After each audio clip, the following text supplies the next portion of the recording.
This is where the journey begins, from the pitch to the pontoon, the places we build, the lives we shape, and the people who keep it all moving. Parks, marinas, communities and businesses, bold ideas, real conversations. It's time to hear what really happens behind the gates and beyond the gangways. Welcome to From Pitch to Pontoon.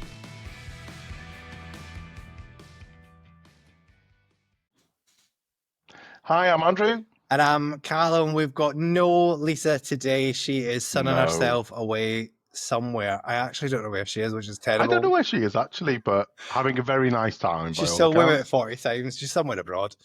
So she's not joining us today on the podcast. It's just me and Andrew's boys club today. You'd have thought she'd have logged in, wouldn't you, just to not miss out on the podcast? Well, to be fair, I did ask her.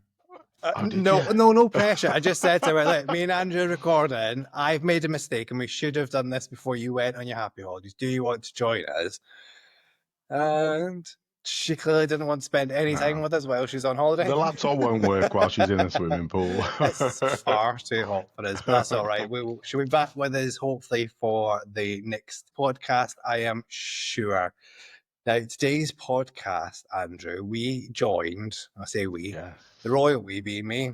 I had a little interview. I caught up with Paul Knox-Johnston of Haven Knox-Johnston. Fantastic. It's a whole lot of Knox-Johnsons. But they are, for anyone listening that doesn't know, they are a renowned boat insurer, which actually, I think, with the timing of the year actually works out quite nicely, because I don't know if you've seen all the stories going around about the super yacht that was on fire in Saint-Tropez. I did, and I like absolutely just blows my mind. Like £80 million up in flames. That's not the way you want to start the season, is it? That absolutely shocked me, that did. No, and it was only the tip of the iceberg. I think I've seen...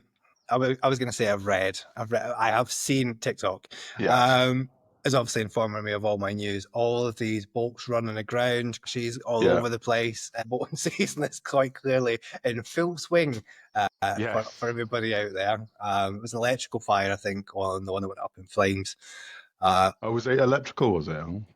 Allegedly. I would say allegedly. I don't think the full don't want to be reported on here. This is not a news podcast. No. Obviously, it's really mad. One of the things that we'll obviously hear when we listen to the interview is that actually boat insurance not a legal requirement to own a boat.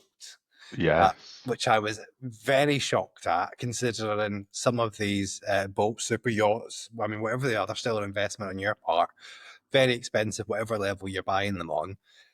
Not required to have insurance. So actually having a boat insurance guest on this week is very, very apt. And I tell you what, we're going to jump straight into it so you can all hear about all the fun things that we're spoken about with Paul. So here we go. Let's take it away.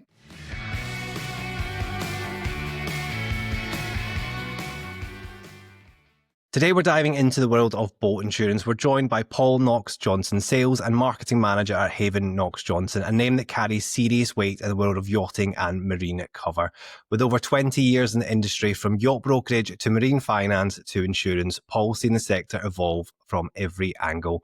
We'll be talking all things risk, reputation and relationships, plus how operators can protect their assets while building long-term trust with berth holders and boat owners alike. Paul, thank you so much for joining us today. How are you doing?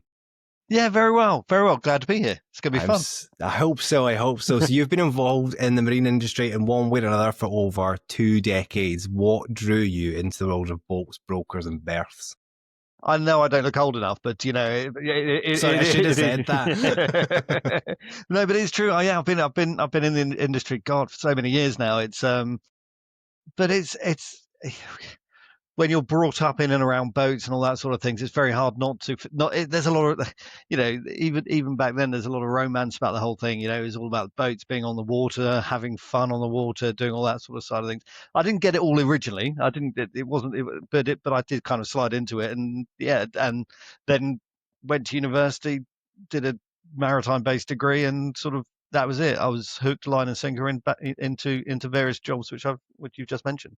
Perfect. So you've sort of gone from that sales and brokerage, marine finance, and now insurance. What's sort of stayed the same?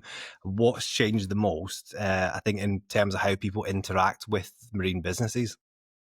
I mean, weirdly, it's what stayed the same is a lot of the faces. When I was when I was 20 plus coming into the industry, we knew a lot of people, and they've sort of grown up through the industry with me. So the people, we've all just got a little bit older. But one of the huge things that's changed, and it's changed really quickly, and it's one I'm not sure we were kind of prepared for, is just the advances in technology that have happened in the last 20 years. You go back to when I started, the internet was relatively new, Okay.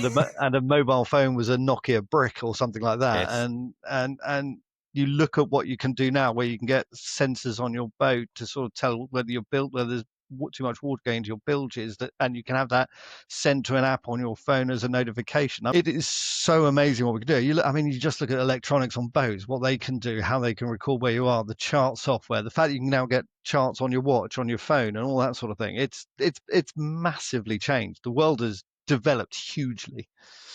How are you seeing respect. the adoption of that? Has that been well received, or is there resistance to the tech changes? I think there's we boaters an interesting bunch in the fact that we are constantly, there's almost a constant fear of being tracked, that people want to know where you are and all that sort of side of things. But to say that, but I think generally speaking, there was a big time when everyone was sort of going, no, what you want is a pencil mark on a chart to tell you where you are as a backup. And I agree with that, because it does give you a backup and it gives you that. But the way technology has moved on and the reliability of the technology now, it's made itself a moot point, really. So for those that are maybe unfamiliar with Haven Knox-Johnston, so some of our listeners are obviously from the holiday park world, so they might not be aware of Haven Knox-Johnston. How would you describe the company's ethos in one sentence? God, one sentence. That was always going to be tricky. But you can have two if you want.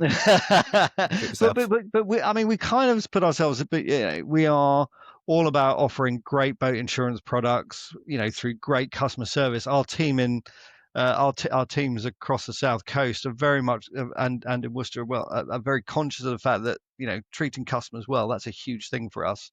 But it's also, we want to be a helpful resource, and we want to have a little bit of I'm probably going to get shot down for this, but we want to have a bit of fun with it. We are. If you look at the Haven Knox-Johnston sort of central brand, there's a very non-corporate style to it, and that was very much a conscious decision from our perspective, because we wanted to make it a little bit more interesting. I don't think there's anything wrong with having fun while you're at work. There's nothing wrong with that at all.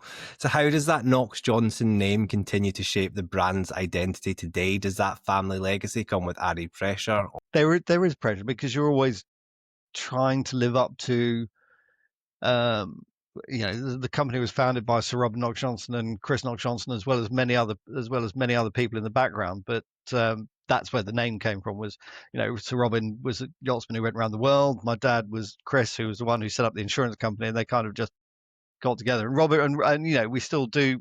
Well, up until recently, we still had Robin on board as a brand ambassador. But and yeah, you're always trying to live up to the expectations of having sort of that history.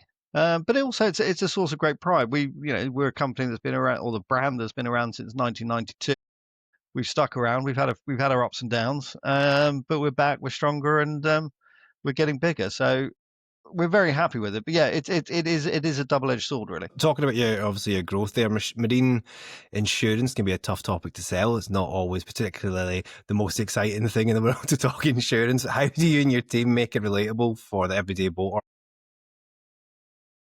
We've always tried, and I've always jokingly said at boat shows when talking to people, is the fact that the way to sell insurance is not to sell insurance, and we've tried very much to do that through our brand. We're trying to be a sort of center of information, thought leadership.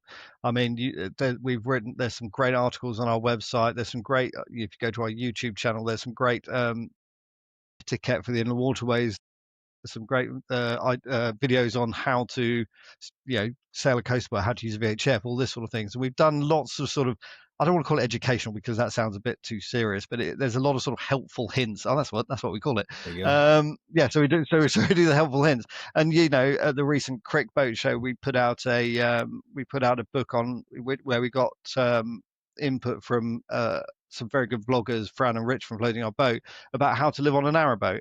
And that was a free resource for everybody. We were just giving it out. So what we tried to do is we kind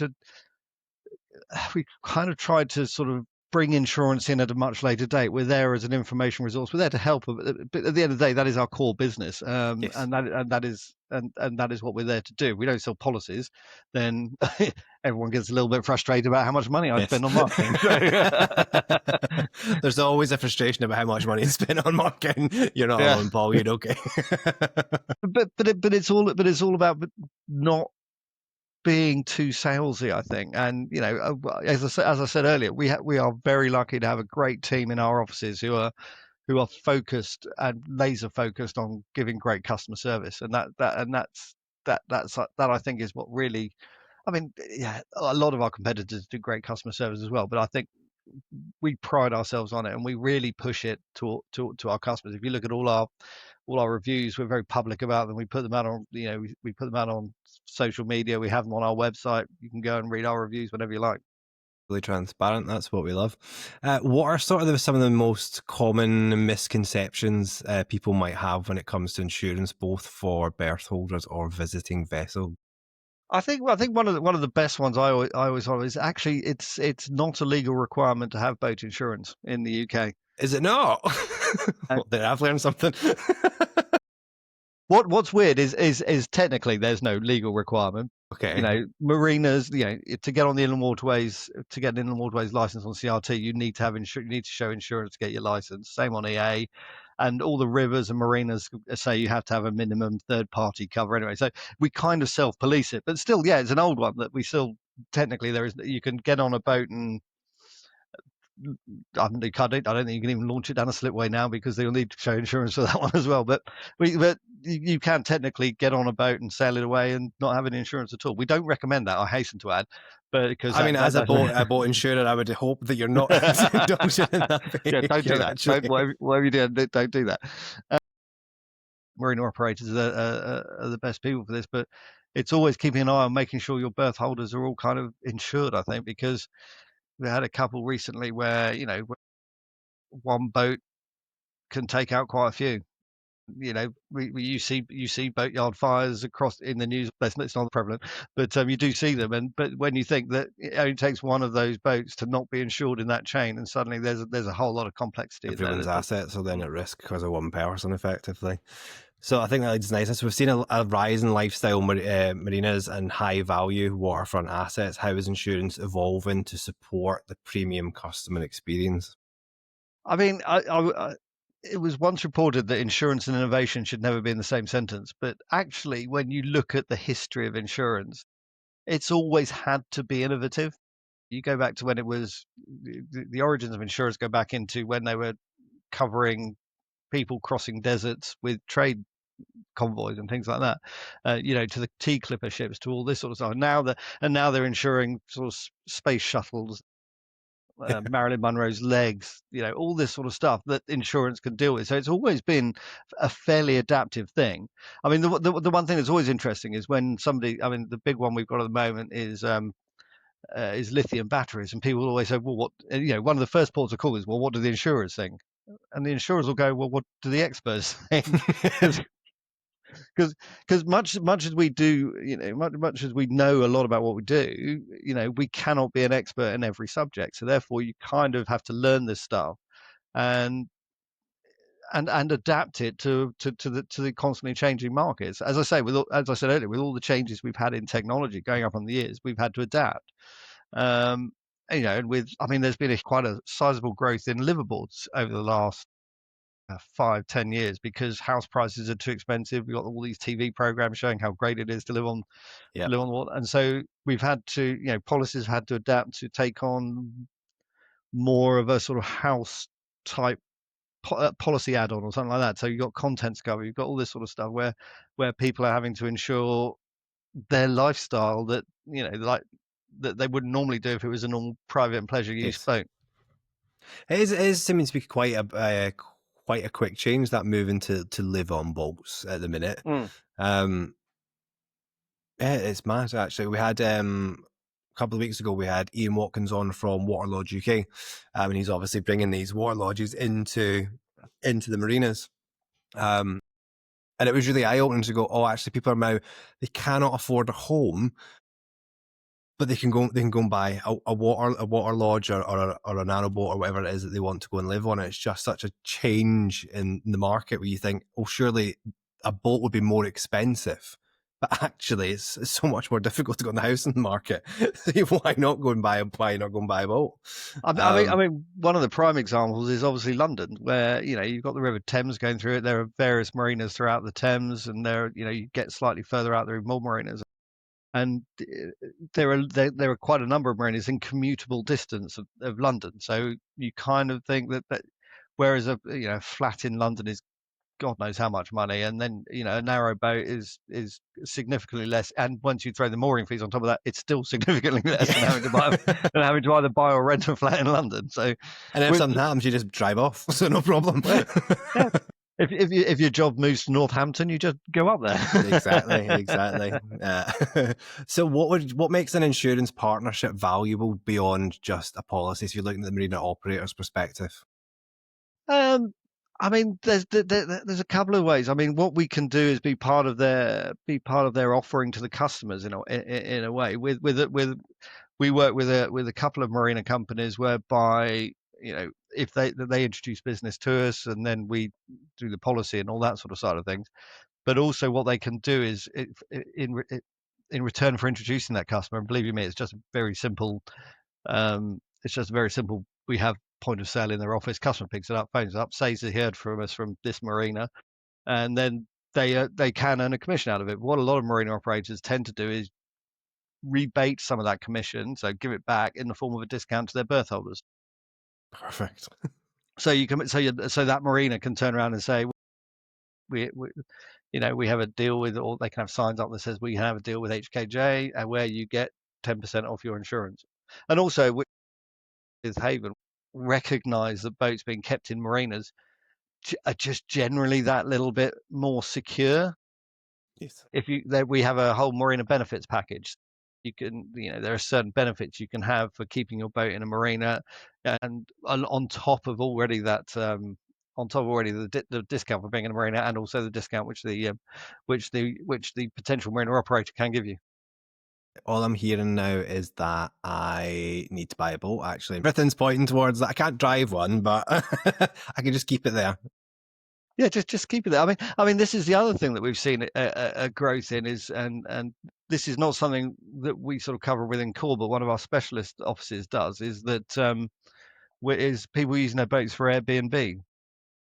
And that's another sort of growth area we're seeing, where people are actually using it, not buying boats specifically for it, but where they own it and they want to, and they're not using it as much, but they can sort of, as long as I think one of the rules is, as long as a customer doesn't have any keys and can't start the engine and it's locked down to a pontoon, then they can use it. I mean, it's an interesting new sector that we're kind of learning about.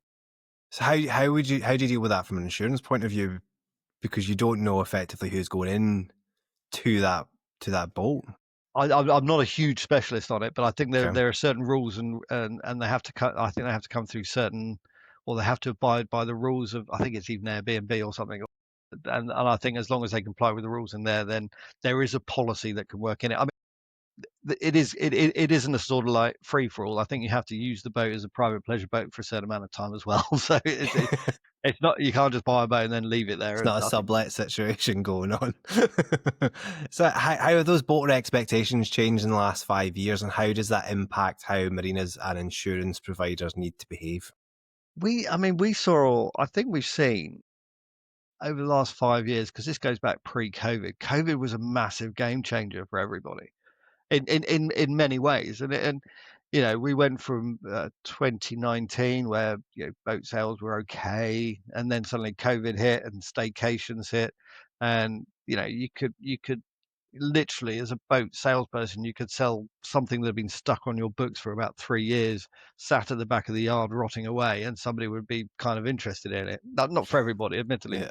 The kind of market went mad, and that brought in a whole new group of people into boats, some of who'd never bought boats before. So we've had to learn, we've had to adapt a lot. Processes have remained very much the same. I mean, we're quite a traditional business in a lot of ways, but in that sort of area, we've had to learn what customers who are not your natural boating customers expect. And we've had to adapt to the newcomers. The newcomers. Sorry, sounds like Deliverance. No, we've had to adapt to the changing customer base. I think is probably where I'm trying to get to on that one. But I think the biggest thing, and I always maintain the biggest thing is customer service. For I'm not going to teach marina operators to suck eggs or anything like that, but I think one of the a marina operator can be the only marina in the area, and so your customers are kind of there. But if there's competition in the area, the customer service is just a massive game changer, because customers have come to expect so much more now. Because again, I think because the whole thing of the expectations have risen. I think that if you look at the last 15, 20 years, expectations across the board, not just the boating industry, but housing industry, all this sort of stuff, expectations have risen.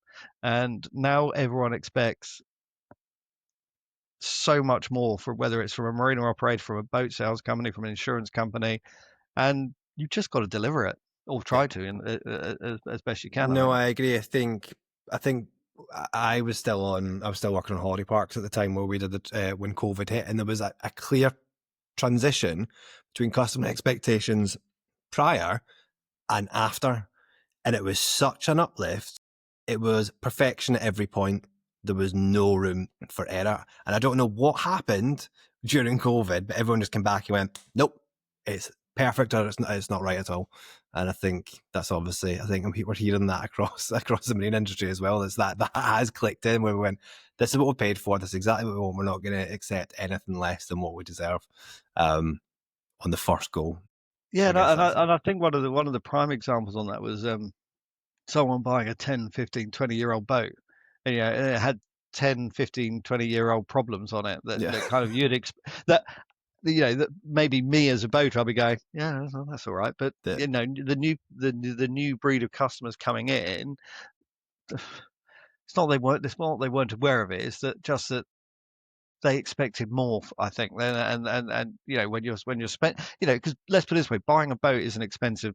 Yes. Can be an expensive thing. I mean, you can buy a paddleboard for 300 quid, but buying yourself a yacht or something like that can be a massive investment, no matter what the cost of the yacht is, whether it's 5,000 or 5 million. It's a massive investment for that customer. And why should we treat the customer as $5,000 any different for each of those two customers? They are kind of now expecting the same sort of treatment, no matter what they're spending. And to an extent, you have to understand that the guy spending the $5,000 is spending the equivalent amount of money on a boat for him as the guy who's spending $5 million. Well, that's exactly it. It's their equivalent of 5 million, whether it's $5,000 or not. And that service should still run through absolutely. Top to bottom. So we spoke about this very briefly at the beginning. We're talking about tech. So we're seeing that digitalization in marinas, from apps, automation. So from your perspective, is technology helping or complicating the insurance world? God, that's a question. I genuinely think it's the right direction of travel. I think there is so much tech out there now that can help insurance and boatyards and everybody that but I do also think there's sort of two sides to this, because I also think that there's not a negative side, but there is another side to it, which sort of says technology is evolving so quickly that one thing that could be out today is out of date tomorrow, and then someone's come up with the next thing. And I think over the last 10 years or so, we have just seen this massive growth. And just as from our perspective as an insurance company, we get used to one thing and go, oh yeah, that looks all right. Then something else comes up which then improves it. I mean, one of the biggest parts of this is lithium batteries and all that sort of side of thing. You know, the development in the chemistries from lithium ion to lithium phosphate, and then to whole new systems being installed and rules changing and all this sort of thing. It's been a massive technological advance, and you know, it's had its ups and downs. Obviously, we've all seen the news about that sort of thing, but you know, you've also got to think that, you know, we've been insuring boats that have petrol engines for years. Yes. You kind of think, well, you know, it's kind of risk, isn't it? It's what we do. But, yes.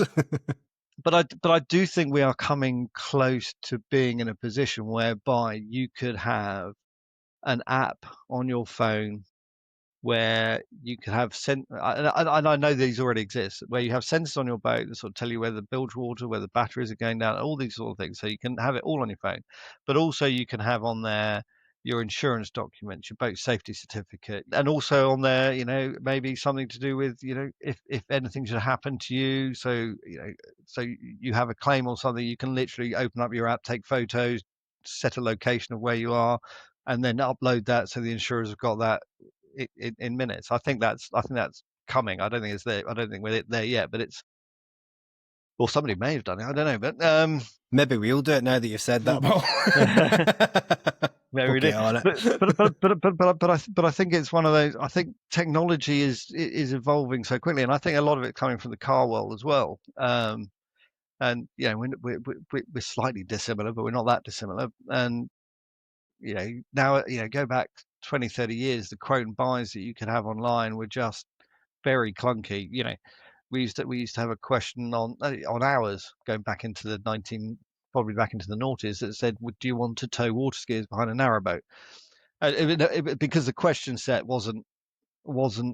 didn't have the logic installed in it. But now, you know, now I learned when we built our quote and buy, I learned that there are people who are specifically to do what they call UX, which is user experience. Believe you me, never knew that was a thing until we got into these guys involved, and they did a fantastic job of making sure that our question set on our quote and buy was logical, so that if you put in narrowboat, any questions about water skiers would just never be asked. Yeah, I can't imagine how water skiing on the back of a narrowboat would be very exciting. I can't imagine it. But that's a silly example. But it's a kind of thing that kind of happened there, and it's how everything is adapting now, and it is. What sort of emerging risks or challenges do you think the operators should be preparing for, whether that's environmental, regulatory, or reputational?